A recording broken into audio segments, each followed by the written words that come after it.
Puji Tuhan, haleluya, selamat pagi, salam sejahtera dalam kasih Tuhan kita Yesus Kristus. Selamat bertemu kembali Bapak Ibu saudara kasih Tuhan. Kita tundukkan kepala sebelum kita mendengarkan firman Tuhan. Bapak yang baik, bersyukur untuk pagi yang indah di hari yang baru. Pagi ini kami akan mendengarkan firman Tuhan.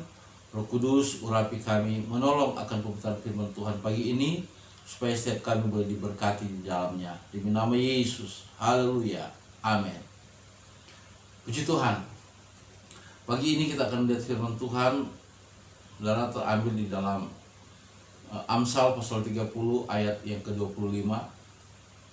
Semut bangsa yang tidak kuat, tetapi yang menyediakan makanannya di musim panas.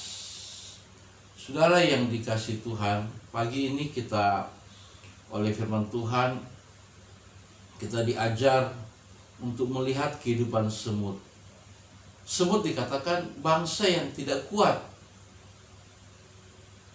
Artinya semut tidak lebih dari manusia. Semut tidak lebih baik, tidak lebih cerdas, tidak lebih pintar, tidak lebih bijaksana apalagi. Tetapi kita diingatkan oleh firman Tuhan untuk belajar dari kehidupan semut. Sekali lagi, bukan karena semut lebih pintar dan lebih bijaksana dari manusia, tetapi justru karena manusia seringkali lupa apa sesungguhnya yang sedang terjadi hari-hari ini. Manusia lupa dengan situasi yang sebenarnya yang sedang dia hadapi. Saudara yang dikasih Tuhan, dengan peristiwa COVID-19 ini, lagi-lagi temanya masih COVID-19. Kita diajak untuk berkegiatan di rumah, bekerja di rumah, bahkan beribadah di rumah. Sehingga semua kegiatan bertumpuk di rumah. Apa yang terjadi? Hari ini penggunaan sosial media, mengakses internet itu sangat tinggi. Sangat tinggi. Artinya kebutuhan di dalam memenuhi kuota, apakah itu pulsa, apakah itu kuota wifi, itu sangat tinggi hari-hari ini, saudara. Sehingga orang berbelanja hanya untuk pulsa saja itu bisa seminggu sekali, bahkan ada yang 2-3 hari sekali. Artinya pengeluaran keuangan hanya untuk kebutuhan pulsa sudah sangat tinggi. Belum lagi Bapak Ibu, orang berkegiatan di rumah, ya tidak ada yang salah di sana. Belajar masak, ya, bahkan karena sering di rumah mengkonsumsi makanan itu double porsi dan lain sebagainya. Artinya kebutuhan hidup kita hari-hari ini semakin tinggi. Kebutuhan belanja hari ini semakin tinggi dibanding dengan pendapatan yang diterima oleh masyarakat Indonesia hari-hari ini. Lebih besar pengeluarannya. Nah, itu sebabnya saya teringat satu cerita di dalam Alkitab. Waktu Firaun di dalam Kejadian pasal 41. Firaun pada suatu waktu dia bermimpi.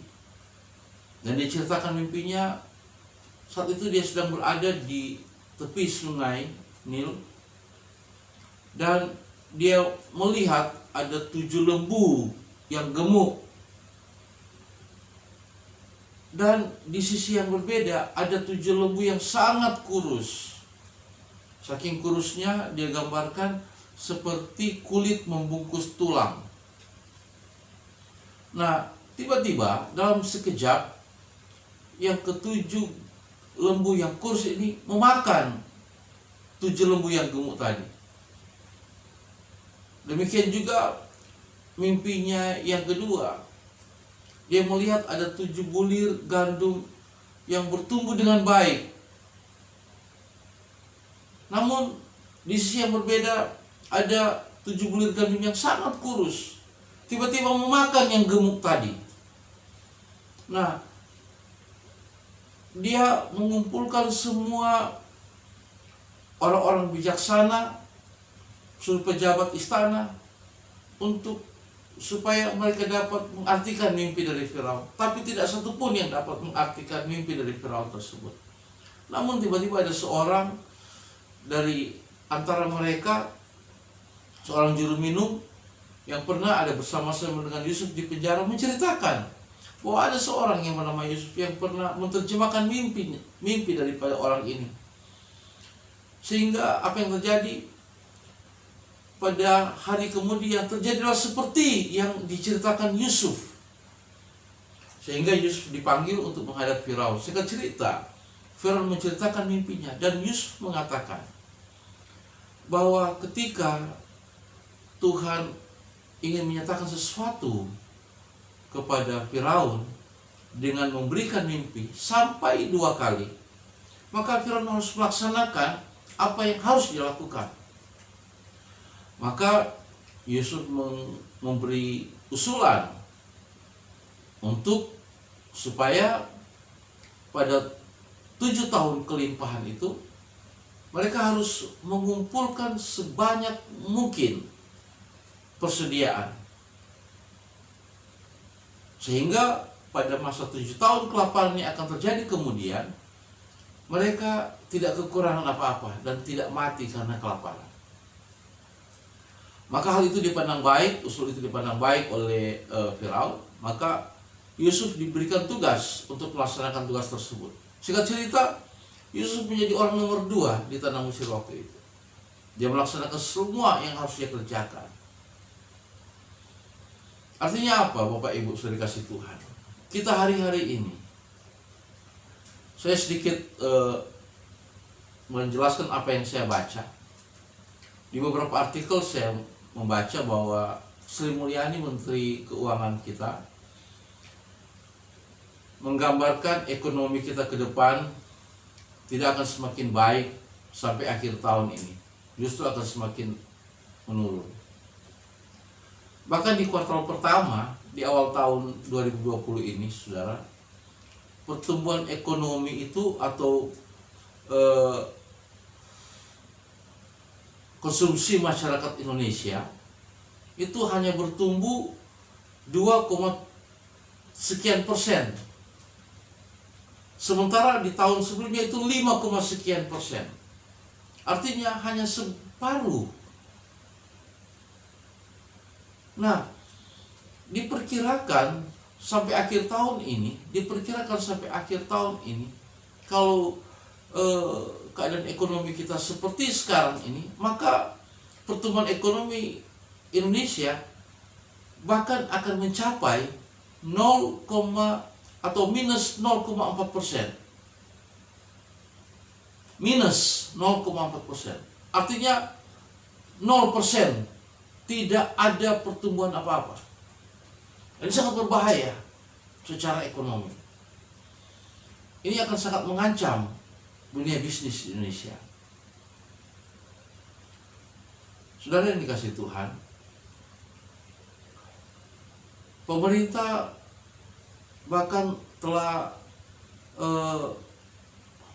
mensiasati bagaimana supaya masyarakat Indonesia hari-hari ini di tengah-tengah kesulitan ekonomi yang terjadi tidak sampai mengalami keterpurukan yang luar biasa. Sehingga ada beberapa skenario yang telah dibuat oleh pemerintah. Namun saya mau katakan kepada saudara, apapun itu, kalau kita hidup dalam kebenaran, kalau kita memulai segala sesuatu dan menjalankan segala sesuatu pada landasan kebenaran, kita tidak perlu cemas dengan segala situasi yang terjadi. Di dalam 1 Petrus pasal yang kedua ayat 24 Dan ayat 25 saya akan baca buat saudara. Ia sendiri telah memikul dosa kita di dalam tubuhnya di kayu salib, supaya kita yang telah mati terhadap dosa hidup untuk kebenaran. Saudara, Yesus Kristus telah memikul setiap dosa kelemahan kita di atas kayu salib, supaya kita yang telah mati karena dosa tadi hidup untuk kebenaran. Ini yang saya katakan tadi. Jadilah umat Tuhan, anak Tuhan, orang Kristen, murid Tuhan, hidup untuk kebenaran. Kalau kita hidup untuk kebenaran, di dalam ayat yang ke-25 dikatakan, sebab dahulu kamu sesat seperti domba, tetapi sekarang kamu telah kembali kepada gembala dan pemelihara jiwamu. Kalau kita hidup di dalam kebenaran, artinya kita telah ada kepada tangan yang tepat, yaitu tangan dari seorang gembala dan pemelihara jiwa kita. Yesus Kristus Tuhan namanya. Namun, Bapak Ibu sudah dikasih Tuhan, oleh kebenaran itulah kita dibawa, kita diajar untuk melihat, belajar dari semut yang tidak kuat. Apa yang dia lakukan? Nah, yang kita belajar dari semut adalah bagaimana semut menyediakan makanannya saat mereka sedang ada di masa-masa di saat-saat yang baik, sehingga pada waktu masuk kepada kesulitan mereka tidak terpuruk, mereka tidak terjerumus ke dalam kesulitan tersebut. Justru mereka dapat mengatasi kesulitan tersebut karena mereka sudah menyediakan persediaan-persediaan yang baik. Demikian dengan kehidupan kita. Saudara, saya ingin mengajak saudara, lebih khusus lagi anak-anak muda. Hari-hari ini, saudara, engkau harus memahami, engkau harus tahu melihat keadaan kondisi bangsa ini. Nah, kita diajari oleh firman Tuhan untuk kita menjadi umat Tuhan yang berbuah, yang menjadi berkat, yang menjadi saksi untuk bangsa ini.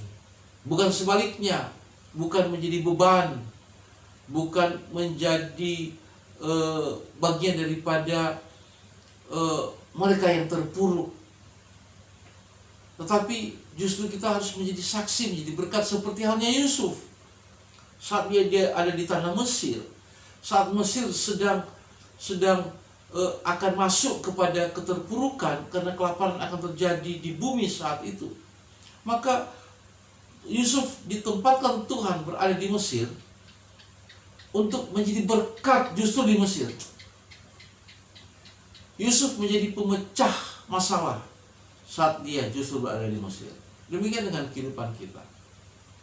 Itu sebabnya saudara yang dikasih Tuhan, khususnya lebih khusus lagi anak-anak muda, mari cerdaslah melihat hari-hari ini. Jangan jadi orang yang konsumtif hari-hari ini. Justru jadilah orang yang produktif. Pintar melihat peluang, cerdaslah melihat peluang hari-hari ini. Jangan engkau memenuhi keinginanmu, hasratmu, dengan mengiyakan semua permintaan hasratmu, keinginan-keinginanmu, memenuhi keinginan-keinginanmu. Jangan, saudara. Justru hari-hari ini engkau lebih cerdas lagi, engkau lebih bijaksana lagi mengelola keuangan, mengelola berkat-berkat yang Tuhan telah beri, agar supaya pada waktu kesulitan kemudian engkau tidak terjerumus kepada kesulitan itu. Tetapi engkau di sana, engkau boleh menjadi berkat. Saudara, Yusuf, dia menghimpun kurang lebih 1/5 bagian dari semua hasil panen yang ada saat itu. Dia melihat peluang yang ada, sehingga ketika masuk pada masa kesulitan, terjadi kelaparan di seluruh bumi saat itu, maka Mesir menjadi tempat di mana orang datang membeli kebutuhan-kebutuhan. Mesir menjadi tempat di mana orang dapat menyelesaikan permasalahan-permasalahan ekonomi yang terjadi saat itu. Itulah yang terjadi. Itu sebabnya saya mau katakan kepada saudara, hari-hari ini saudara, khususnya anak-anak muda, cerdaslah, mengertilah bahwa hari ini orang tuamu sedang di dalam kesulitan. Betul, Allah pemelihara jiwa kita, iya. Tapi ingat, Dia menyuruh kita untuk hidup untuk kebenaran. Hidup dalam kebenaran. Nah, salah satu kebenaran yang datang kepada saudara dan saya adalah belajarlah dari semut. Walaupun dia bangsa yang kecil, tetapi dia berhasil menjaga kehidupan saat dia senang, saat dia mampu mengumpulkan, dia mengumpulkan. Sehingga pada masa kesulitan, dia tidak masuk kepada kesulitan tersebut. Saudara, mari kita sikapi kesulitan hari-hari ini dengan tidak mengeluarkan, tidak melakukan pemborosan keuangan yang tidak perlu, melakukan pembelian-pembelian yang tidak penting. Ya,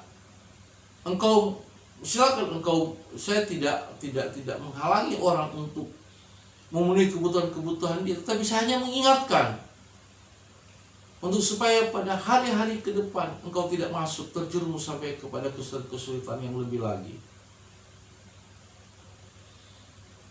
Saudara yang dikasihi Tuhan kita Yesus Kristus, bahwa kehidupan kita orang percaya kepada Yesus adalah kehidupan yang sangat berbahagia. Kenapa? Karena Allah kita Allah yang hidup. Allah kita adalah Allah yang ajaib, Allah yang mengerti segala keperluan dan kebutuhan kita. Tetapi ingat, Allah kita adalah Allah yang menuntun kita kepada jalan kebenaran. Dia mau kita hidup di dalam kebenaran, agar supaya di kemudian hari saat kesulitan terjadi, oleh karena kebenaran itu kita terpelihara. Itu sebabnya saudara, tema hidup hari ini adalah hindari kesenangan dulu. Hindari mencari hiburan duniawi dulu. Datang kepada Tuhan, di sana terletak kebahagiaan. Semakin kuat mencari Tuhan, di sana ada kebahagiaan. Itu sebabnya semakin setia saudara berdoa, bertekun, berharap kepada Tuhan. Semakin engkau bersandar kepada Tuhan, semakin engkau mengalami pemeliharaan yang luar biasa. Puji Tuhan, sampai bertemu di kemudian hari. Saya berharap saudara tetap sehat, tetap ada di dalam lindungan Allah yang Maha Tinggi. Tuhan Yesus berkati. Immanuel.